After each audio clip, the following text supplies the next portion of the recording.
Hello and welcome to the oddschecker betting show sponsored by DAZN Bet. I'm your host, George Elek, and this is your Anthony Joshua versus Jermaine Franklin fight preview.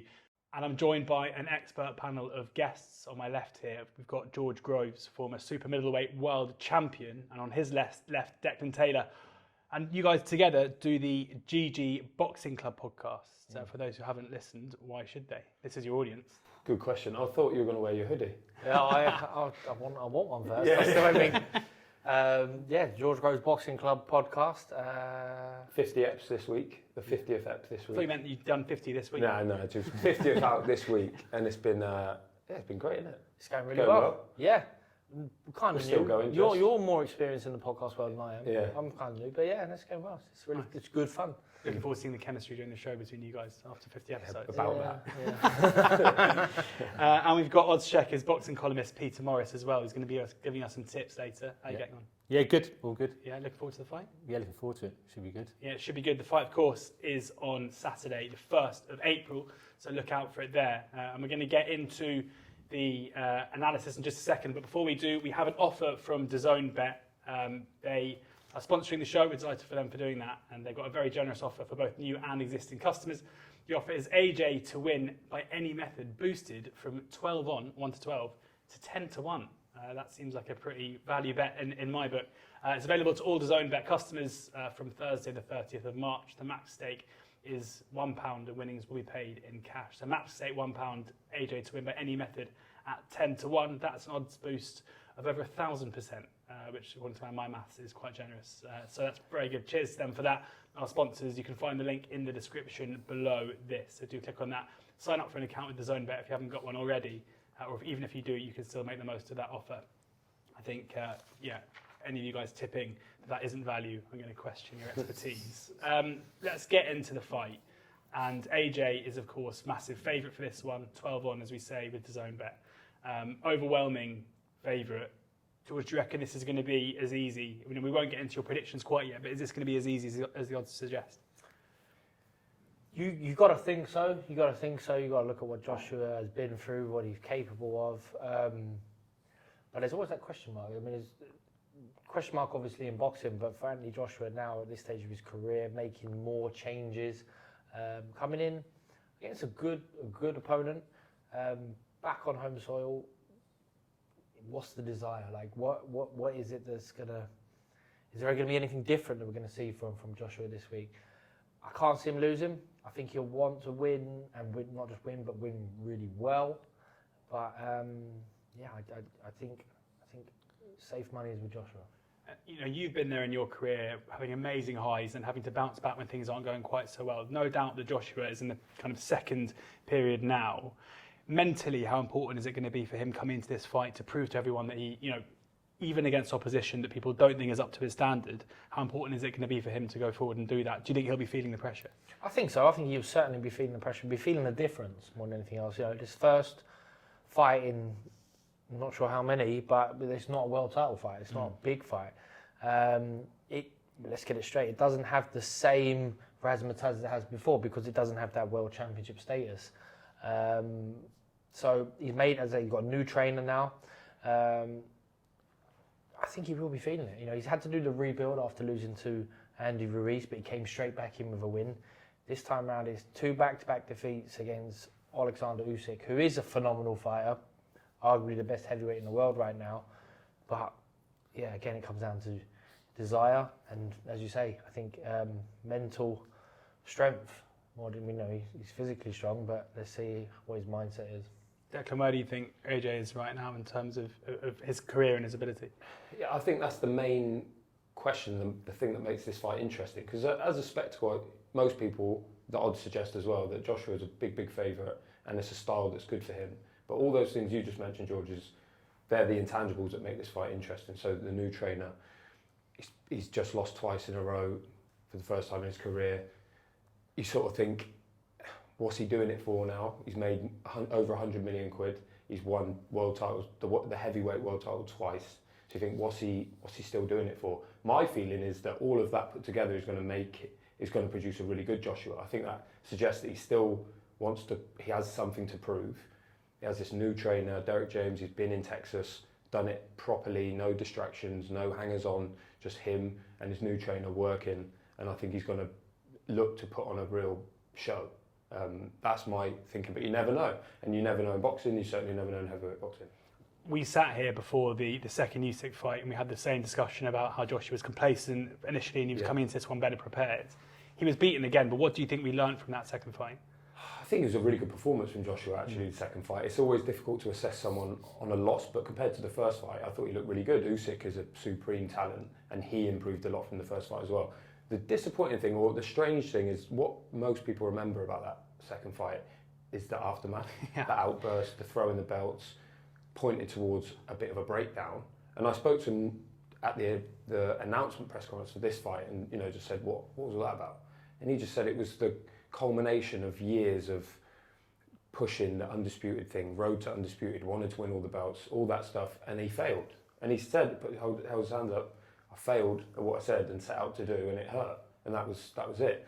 So that overshadowed what was a solid performance, probably outside of Tyson Fury, the best performance against Usyk that you'll see at heavyweight, I think, even though he lost.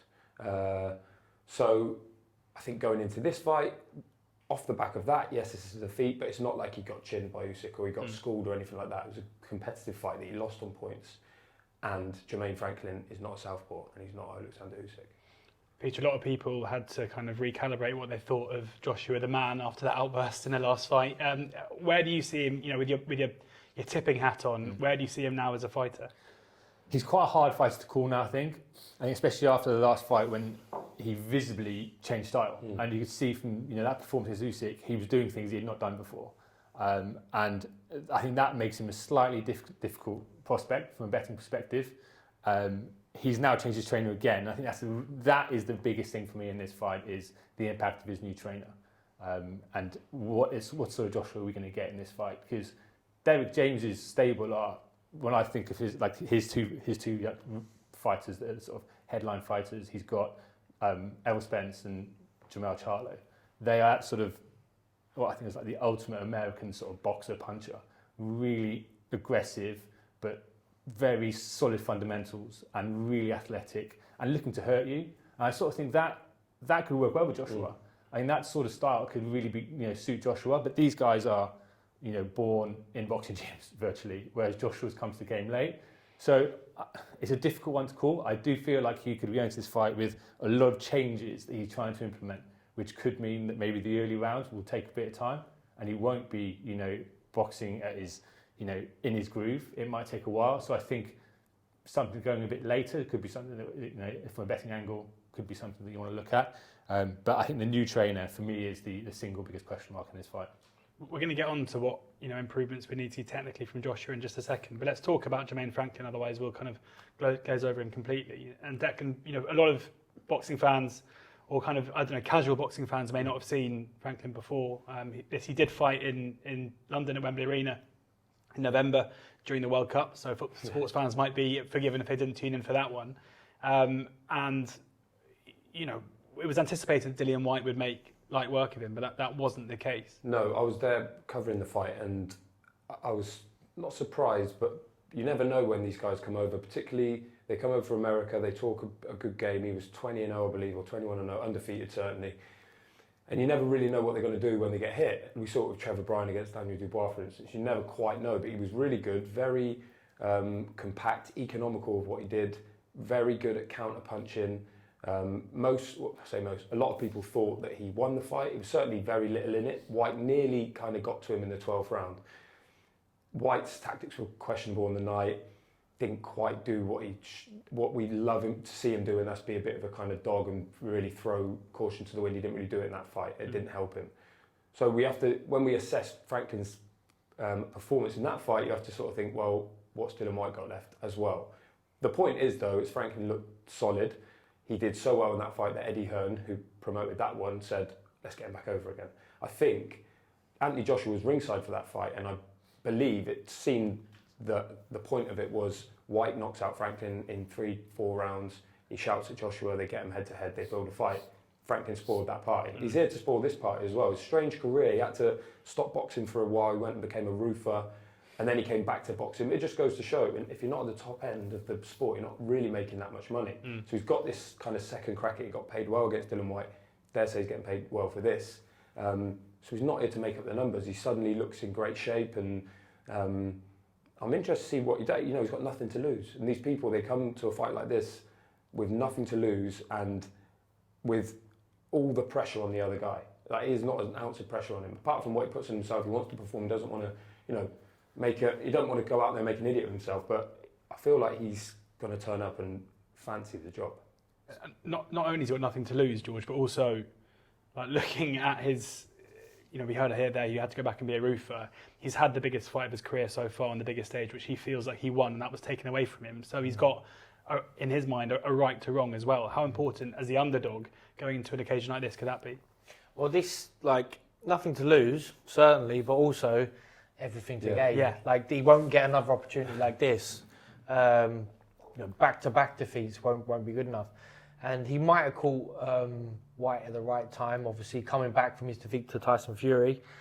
But he does look in better shape this time round, and he'll know that this is an even better ticket, really, because Joshua, without a belt, is still a huge name. It's going to open all the doors for him, and no doubt then he's right in line to fight a Tyson Fury or such because of the association.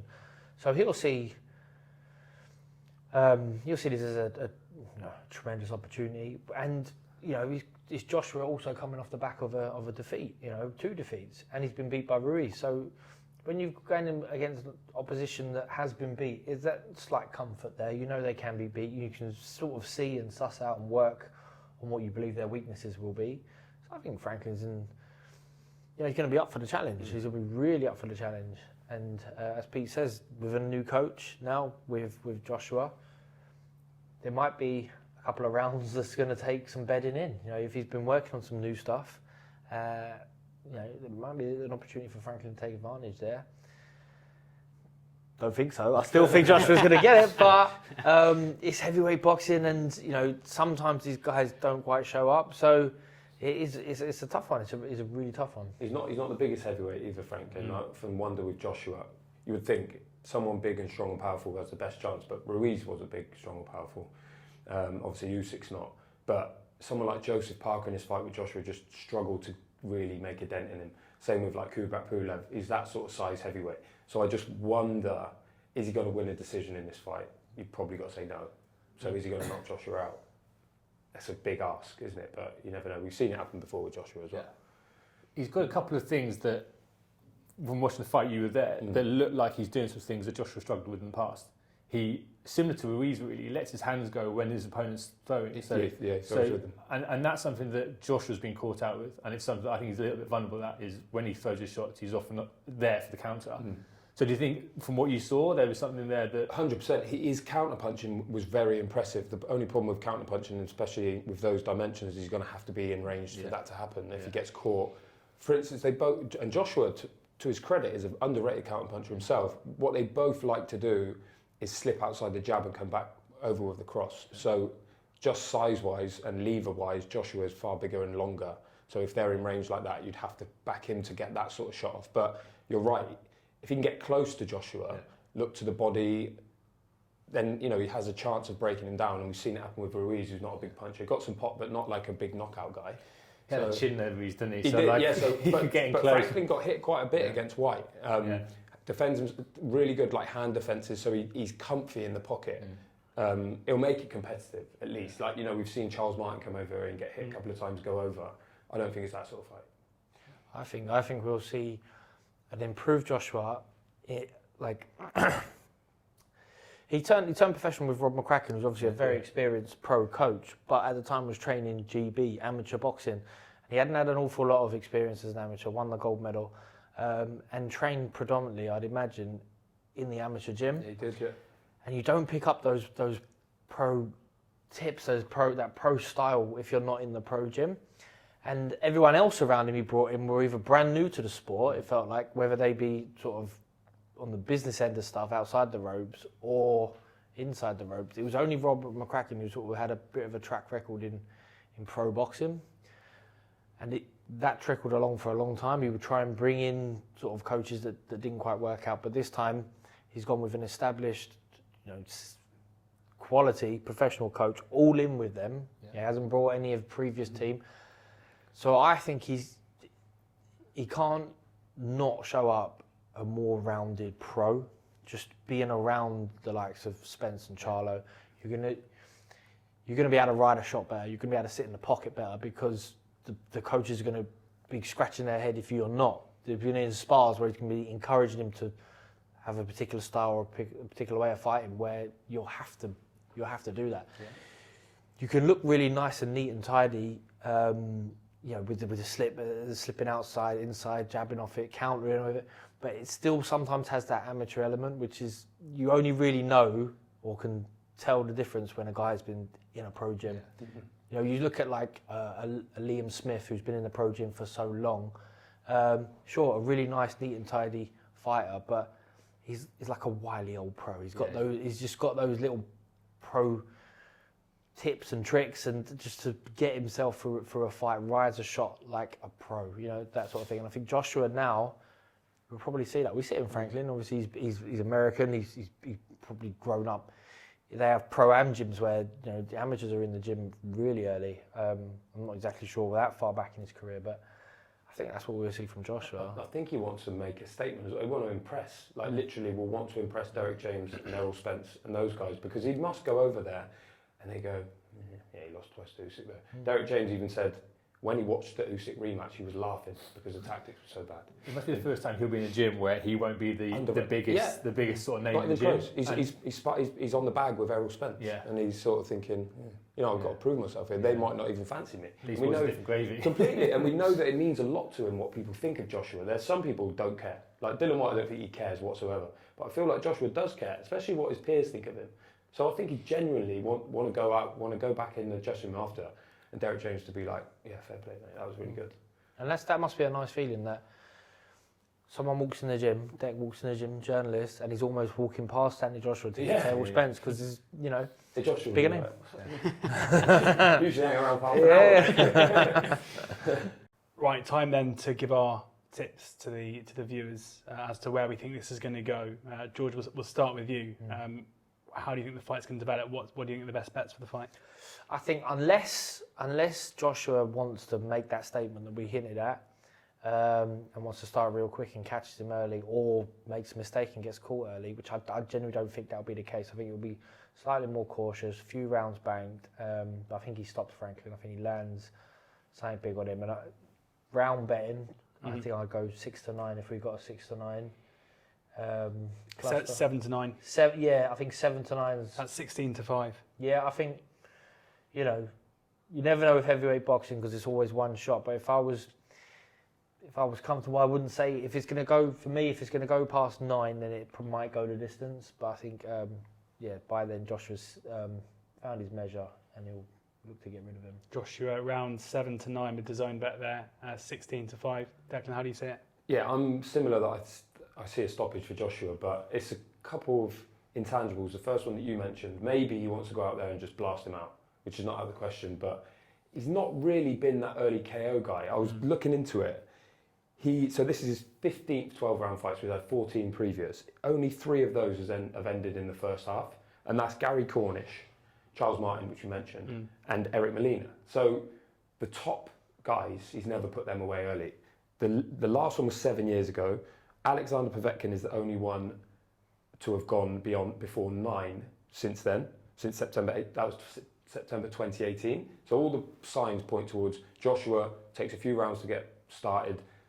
I dare say as well his opponents think this guy always blows down the stretch, so I'm just going to keep it tight for a bit, which I'm sure Franklin is not a big concussive puncher. He's not going to go at him. He's going to think, I want to be cute, just want to feel my way through the first few rounds and then maybe take over, maybe land something and then go for it.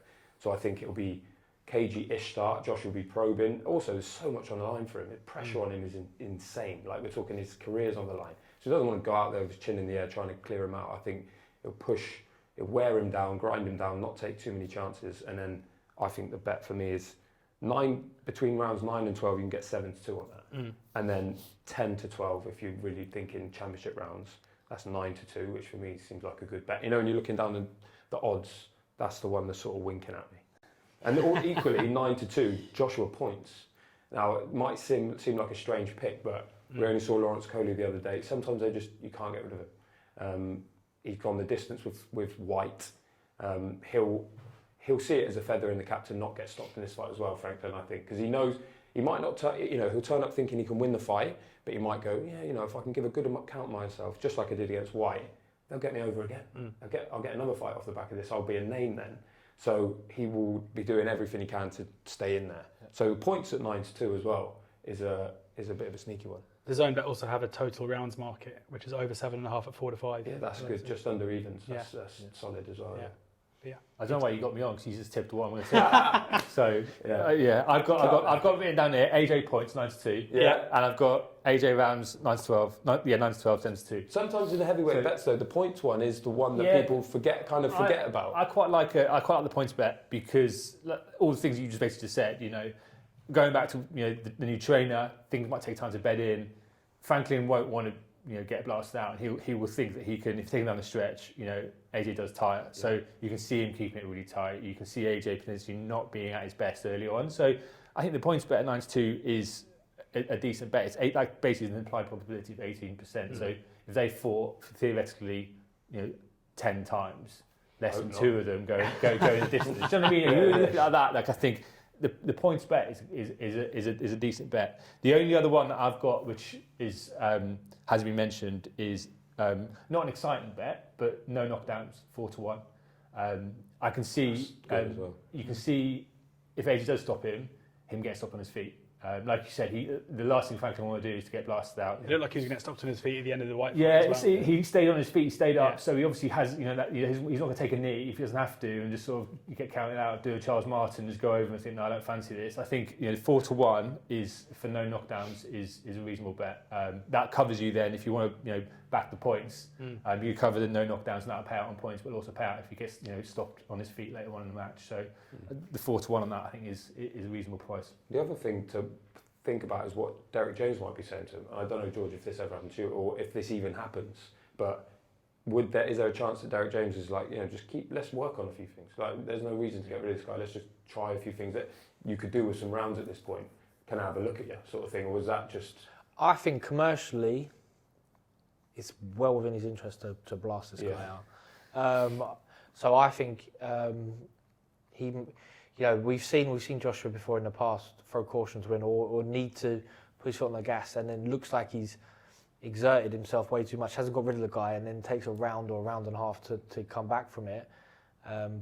But that said, I think it's well within his interest to make a huge statement for his own peace of mind, for his own sort of profile right now, to throw his hat back in the ring as a real contender, because he's disappeared to the States. He's not quite the same buzz around that Joshua week as there has been.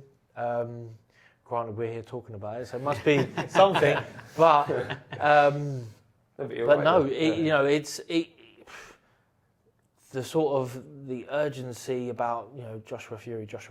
It's not the same. Do you think that's because of the opponent, or do you think generally the buzz around Joshua has died down a bit? I think everything combined. It's not a world title fight. I mean, Dec will be able to answer what takes status in a newspaper. Do you know what I mean? If it's not for one of the major belts, is it because he's coming off the back of a loss? Is it because he's up against the likes of Tyson Fury, who just is a big personality, a big talker? I think he's lost a lot of casual fans as well after what happened. And that's harsh. He might be thinking, where's the fan base? They come out for the big fights, but we want to feel you're right now. And training in the States makes a difference. I think it makes a huge difference. If you're not abroad, so he's not sitting ringside at every other show, getting his face on the telly. He's not popping into the TV networks channels, just showing his face. So sport moves on quick, What price he grabs the mic and sings "Where's the Love" at the end of this fight? The thing is, from a PR perspective, it's been a weird job. I say weird. They have a very certain way of doing it with Joshua. He doesn't do many interviews at all. He doesn't, like what you said, Tyson Fury. Fury's all over the shop on social media. I saw a thing he did the other day where he was doing a voiceover for a bin. You know, he's everywhere. He do all of it, and everyone talks about him. Whereas Joshua, barely heard from him. He did his presser. We had no access to him apart from that, and he cleared off to America, and he's doing his thing. And that's just what happens. And what happens is people, you just fall out of the limelight a little bit. I think at the time of recording, you could buy a ticket for this fight at the O2, which says a lot about Joshua fights. Having said that, it's the first fight, I believe, in 8 years, first Joshua fight that isn't on pay-per-view on some platform. It's on DAZN, free to air, but not, you haven't got to pay an extra bolt on for that. Yeah. Which says a lot about the status of this fight, the status of Joshua, but also the status of Franklin, and therefore what the narrative of this fight, and that's get back on the horse, and then we'll see what happens after that. And also a need to have a highlight reel KO. Get people talking again. Yeah. Well, let's talk about the general landscape of the heavyweight division, because it's obviously a lot of noise at the moment. Maybe not about this fight, but about hypothetical fights. George, what do you make of the whole Tyson Fury, Alexander Usyk controversy at the moment, and what it means for the sport in general? Yeah, I mean, it seemed like an impossible date for them to agree a deal on. It's a mega fight. So, although Alexander Usyk is happy to travel, he fights in everyone else's back garden. He seems to be the worst negotiator in. It's just like, whatever you want, I'll take it. Yeah, sure. It's like he's happy to be there. He backs himself. I think that's purely all it is. He backs himself. But yeah, I think for Fury, PR-wise didn't quite get it. He's not quite getting it right at the moment. He couldn't put a foot wrong.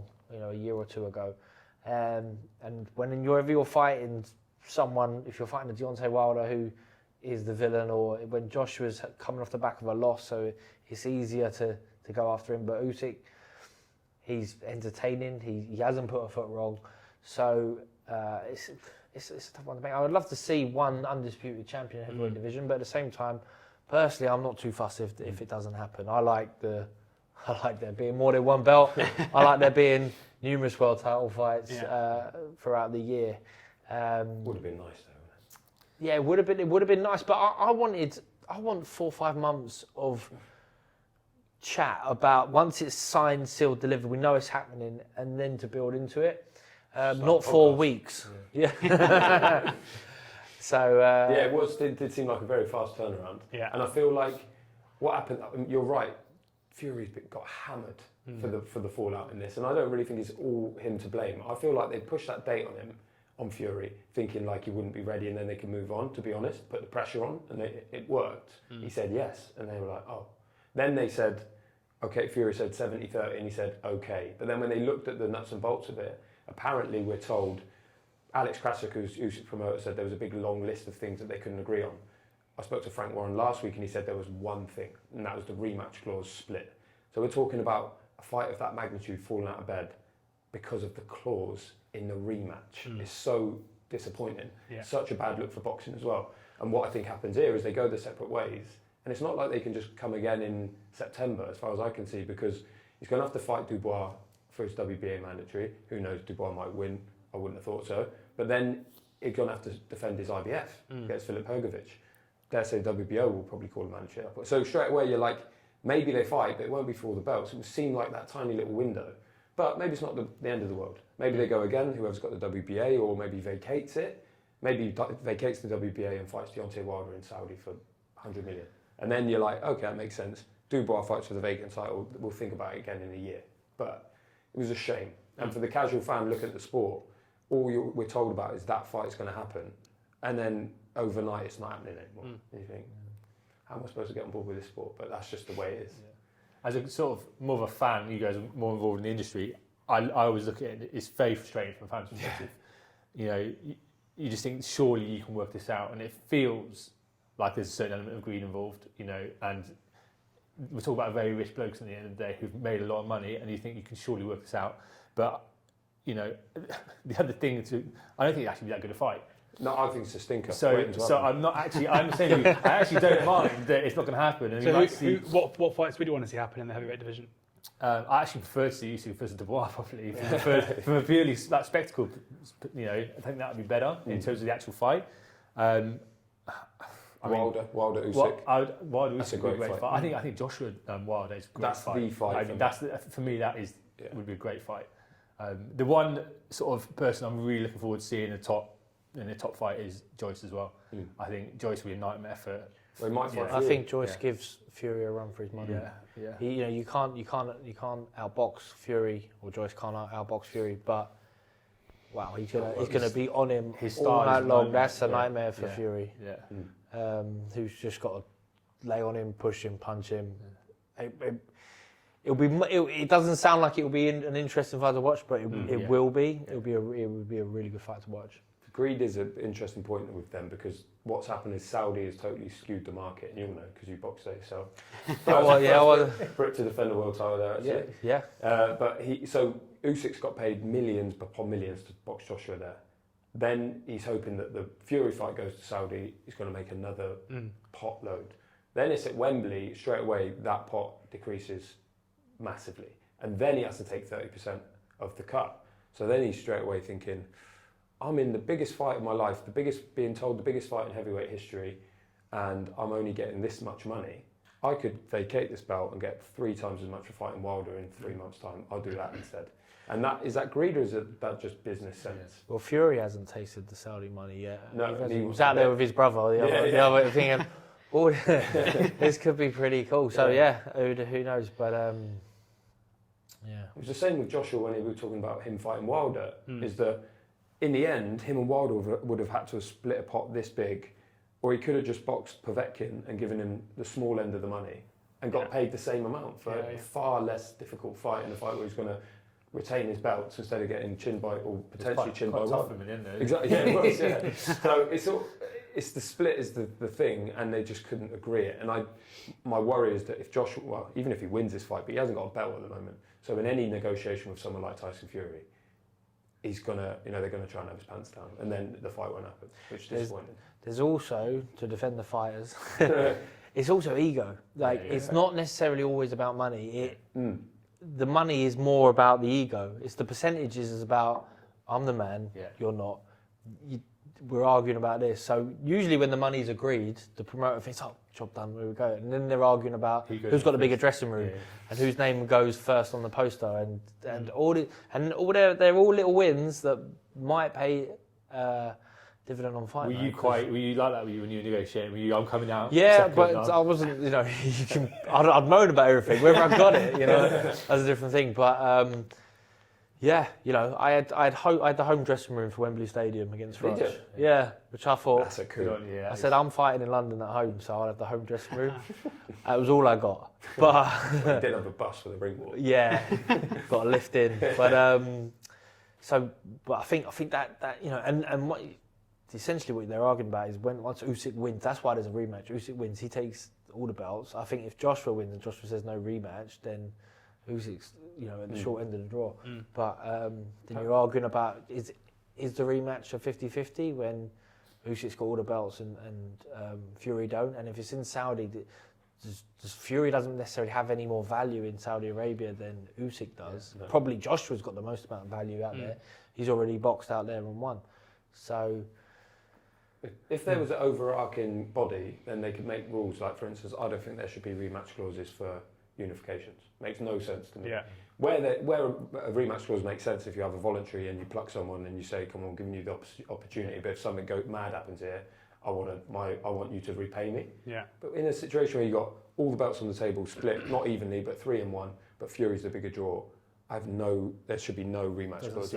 Why would you do it? Doesn't seem healthy for the sport, does it? Not at all. And if Usyk wins, he has all the belts, he's the undisputed heavyweight champion, then he can shop around. Shopping, actually, the rematch would probably be the biggest fight. And then you can negotiate terms. But it makes no sense to try and arrange that now, and in the end, nothing happens because of that clause. It's a shame. But who could possibly police that? Nobody can, because it's fight to fight.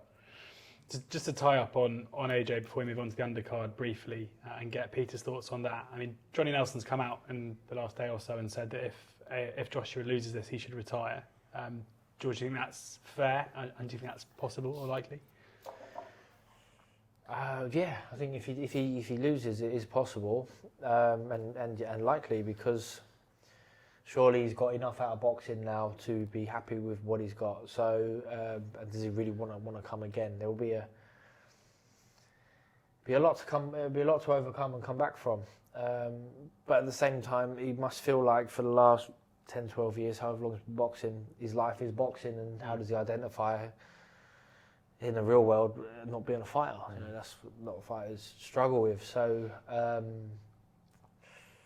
but I think it's a fair statement to make if you're asked it. It's an interesting one. You hear it quite a lot when somebody loses a big fight and they say, "Oh, you know, should probably retire." Again, for fans' perspective, I always think, why? You know, if there's still a reasonable fight out there, maybe not at the World Championship level, but still a good fight. I see Joshua in with quite a lot of good domestic fighters. There's fights out there that you'd be interested to see him in. Maybe not at the top level, but you know, why? From my perspective, why would you think that he should retire? If he can still make money and he still wants to fight, then you know. Yeah, like if he's on the decline. And he might box another 5-6 times and lose a half record, then you say, well, go out sort of on top where you are now. You've got enough money. It's not about money anymore. But sure, if you love fighting and you think you can be in exciting fights like Joshua versus Wilder, he's in that position now without the belt where this fight's probably 100 times easier to make than when he is champion or when they're both champions. So we want to see Joshua against Fury, we want to see Joshua against Wilder, and I'm sure there's so many more fights, and there's guys coming through. We want to see Joshua Joyce, Joshua Dubois, but only he will want to be there if he's winning. I guess if he loses to Franklin, those fights probably aren't really going to be there for you. I suppose if you lose to Franklin, you know, but they're looking at him as a name to tick off. You know, he's as a gatekeeper to the division and a big name. Dubois thinking, if I get rid of Joshua, he's a big name, former world champion. Yeah. He doesn't really want to fall into that. Yeah. But then the other side of that coin, Declan, is if he does beat him easily, as you know, you guys all anticipate that he might do, even if not that easy. And George has said that we might see improvements because of the situation in terms of his training. Could you ever see a pathway for him to get back to being heavyweight champ again? It's a hard one. Timing-wise might help him. And like I say, if the belts fragment, then yes. But the problem we've got is if we had got an undisputed champion and Joshua's arriving at the table to negotiate with no belt, he has to take a really small purse, even despite being the commercial draw that he is. Is he going to campaign to get himself back into a mandatory position? It kind of seems unlikely, doesn't it, at this point? I think like Billy Joe Saunders, for instance, he had the Canelo fight, made all the money, lost, and then it's like, oh, well, I know I'm going to have to go and like go back out and, you know, get a few 12-rounders, get a few wins and work my way back in. It's just not going to happen. Because once you've kind of been there, is he going to be able to do that? He's still one of the commercially most valuable heavyweights out there. So if he's only got to ring Mendoza or Solomon or someone and say, phone the WBC and say that this Franklin fight of the weekend, we'll make it a WBC final, eliminate, sure. we'll make you a new one. It's going to have your face on it. It's the Anthony Joshua WBC belt, and it will be straight back. So I think it's not that struggle where fighting your way back into a management position. But it would take him a year. It's going to take him a year because the IBF already have their mandatory challenger, and you know Joyce is going to be there for Fury and whatnot. And you think, what's the path? It doesn't matter. Like you say, if he's in good fights, it doesn't really matter at all. And say they did make a Wilder fight, which I must say seems unlikely at this point, but it would be colossal. And if he knocks out Deontay Wilder, then straight away his value rockets again, and then the Fury fight becomes. Do you know what? I wouldn't rule it out that he beats Franklin. Maybe Joyce loses to Zhang. I mean, I wouldn't pick that myself, but maybe we get Joshua Fury this year. Maybe. But you never know. I don't want to say it because it's just like, you know, the ball's just going to be rolling. And Eddie's trying his best. And when I had lunch with Frank last week, he was saying, I don't want to talk about a fight. And he's a promoter. He should be. Whether it's going to happen or not, he's like, I don't want to talk about a fight. I haven't spoken to Tyson about it. He doesn't want it, to be fair, it's because he doesn't want to publicise this Joshua fight. Yeah. But they're not thinking that yet. But it makes an awful lot of sense, doesn't it, when you think about the timing. Yeah. Fury needs a dance partner in the summer in a massive fight. Joshua is maybe just about to come through a fight and get himself back in the picture. Why not? It's as good a time as any. Right, on then to the undercards. Peter, you can take us away. DAZN Bet have prices at the moment. For just one of them, I'm sure they'll come up to the fight on Saturday. Cash Signani is the fight that they've got up, with Cash being the 11 on favourite. How do you see these ones going? I think Cash should handle Signani. I'm quite interested to see how he goes, because they've got Emma Williams on the undercard as well, which is the fight I think they're looking to make after this. I'm really interested to see how Cash gets on. I was really high on him after he beat Denzel Bentley. I thought this guy's gonna go to the top level. He's had some performances since then that are maybe a little bit disappointing. And if he's not at his best, I think Ammo Williams will beat him quite handily. So yeah, I'm interested to see how he gets on. I think Signani, we talked about earlier, I think he's at 43. 43. So he's boxing for the European. For a middleweight, that's yeah. old. So he should. I think this is a fight he should come through. Yeah. And in the past, he's looked really aggressive, and when he has people hurt, he's put them away. His performance against Bettany was top draw. I think that in his last fight that he didn't look as aggressive. He didn't look as didn't look on the ball too much. So it's one that'll be interesting. The other one, Fabio Wardley's on the undercard as well. Who we talk about the heavyweights. He's somebody who's coming up in his career. I think he's 15-0 now. British champ. So he's somebody that in the future. Who they're talking about him fighting Fraser Clark, isn't it? So there's a clutch of him at that level, yeah. And obviously he's got the British title at the moment, but he's fighting Michael Coffey, whose actually full name is Michael Polite Coffey. Which is kind of, but that's my favourite type of business meeting. But so he should come through there. I mean, we were told by Eddie and everyone after we knocked out Nathan Gorman to win the British title that he will be the headline attraction now. That's all that's left for him. He's going to headline and then he's on the undercard. So that's why they put this as chief support in this, because it's a big opportunity for him. The Fraser Clark fight is very interesting because you've got Fraser Clark who had 200 amateur bouts. I don't know, but he's a long-term Olympian, did all of that. And then you've got Fabio Wardley, never had an amateur bout in his life, 6 or 7 white collars, been in the club as well. Fabio Wardley. So it's a great fight and a real good backstory there. But there's loads of them at that level. Wardley at the moment, with the British title and whatnot, he's sort of the most. He's the one who has the most seasoning so far as a professional. But you've got Solomon Dakers there, you've got David Adelaide who's with Frank Warren. Obviously Wardley and Clark, they're all there or thereabouts. So it could be really interesting times, or maybe they get kept apart. It's a nice domestic scene. Like if the fights get made, there's some really interesting fights there. Adelaide, he looked really, I thought his finish the other day when he went the body and up to the head and the left hook was, he looked sharp. It's interesting to see who's got the highest ceiling. Again, we talked about this earlier. I think Fraser Clark's got that real seasoning. He's been in the amateurs for a long time. That in a way in the pro game can sometimes be a negative because you haven't got all those pro styles George you were talking about in terms of picking up those ways to survive when you're hurt and also to really hurt your opponent over 12 rounds. So yeah, I mean, it really looks good for the British heavyweight scene. There's some good fighters in there. Brilliant, exciting stuff. Thank you very much for tuning in to this, our AJ versus Franklin preview.